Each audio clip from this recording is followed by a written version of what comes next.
마음에 드신다면 채널을 구독해주세요. 네, 2주 만이네요.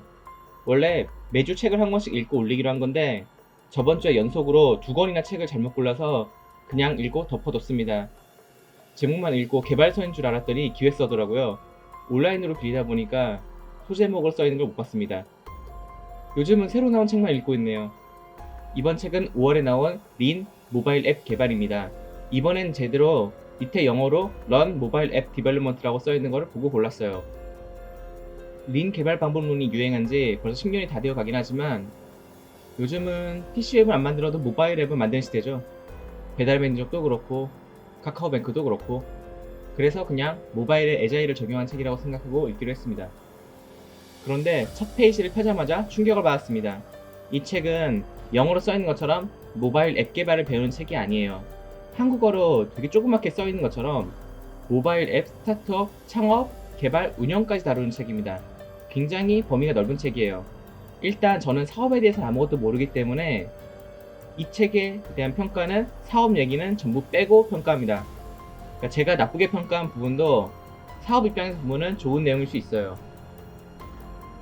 처음 시작하면 1장에서는 사업 마인드에 대한 내용이 나옵니다. 예, 아까 빼고 평가하기로 했기 때문에 그냥 대충 읽고 넘어갔어요. 2장에서는 린 개발 방법론에 대해서 나옵니다. 몇 페이지 되지도 않고 내용도 별거 없습니다. 3장은 앱 개발에 린을 적용하는 방법에 대해서 나옵니다. 예, 역시 여기도 별 내용이 없어요. 4장은 에자일에 대해서 나옵니다. 그 린을 제외한 칸반과 스크럼에 대해서 나와요. 여기도 별로 내용 없습니다. 5장에서는 처음 앱을 개발할 때 들으면 도움이 될 만한 소소한 팁들을 얘기합니다. 그런데 이거는 딱히 모바일에만 해당되는 건 아니고, 어떻게 보면 당연한 얘기들을 하고 있어요. 6장, 7장은 사실상 사례 연구라서 읽지 않고 넘겼습니다. 별로 도움이 될 만한 내용이 있지는 않았어요. 8장은 빠르게 만들기 위해서는 백엔드는 클라우드를 활용하라는 얘기를 합니다. 그리고 유용한 서비스를 몇 가지를 소개를 해줘요. 그리고 안드로이드 샘플 앱을 소개를 하는데 별 내용 없는 그냥 기본 화면에 파면 뜨기만 한 앱을 만드는 거에 코드까지 상세하게 보여주면서 엄청난 페이지 소모를 하고 있어요. 참고로 여기 코드는 자바로 되어 있어요. 9장은 처음에는 고객은 누구인가, 정보를 분석해라 같은 얘기를 하다가 뜬금없이 하이브리드 앱이냐 네이티브 앱이냐로, 그러니까 뭘로 개발을 하기 위해서 갈 거냐는 장단점을 농합니다.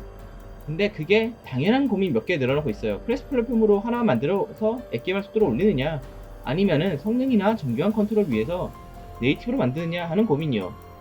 그리고 나서 크로스 플랫폼 툴킷을 몇 개 소개하고 챕터가 끝납니다. 장난하나요?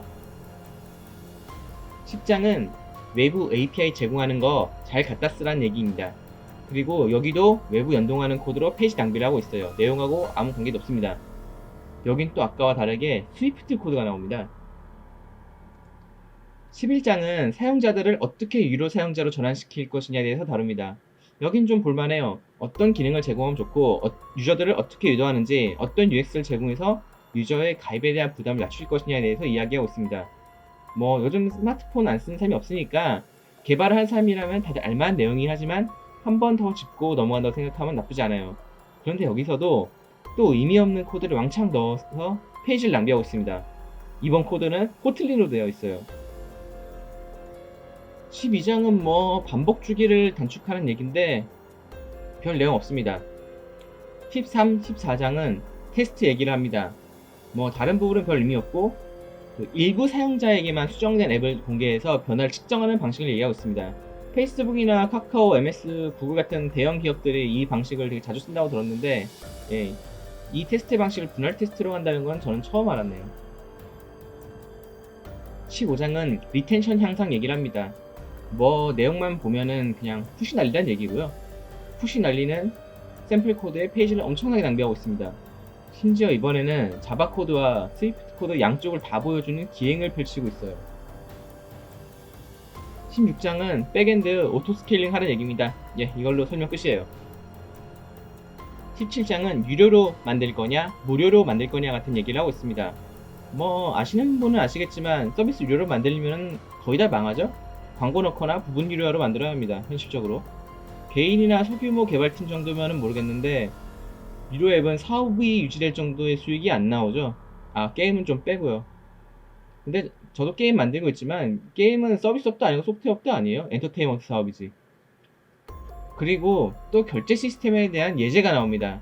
아까부터 얘기하지만 또 의미 없는 코드로 페이지를 낭비하고 있어요. 심지어 이번에는 오브젝트-C 코드입니다. 대체 언제적 오브젝트-C입니까?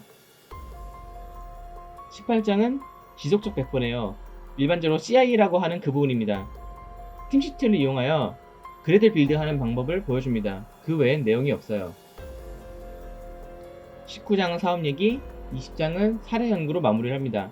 이 두 장은 그냥 읽지 않고 넘겼어요. 와, 떠들다 보니까 진짜 길어요. 전 책평가 유튜브를 시작하고 나서 이렇게 길게 떠들어 본 적이 없습니다. 왜냐면은 이게 400페이지밖에 안 되는 책인데 무려 20장까지 있어요. 한 장이 20페이지 정도밖에 안 된다는 얘기죠. 그런데 상당수의 챕터에 스크린샷, 특정 파일, 긴 코드가 첨부되어 있습니다. 그러니까 실제 이 책에서 말하고 싶은 내용은 몇 페이지 안 돼요.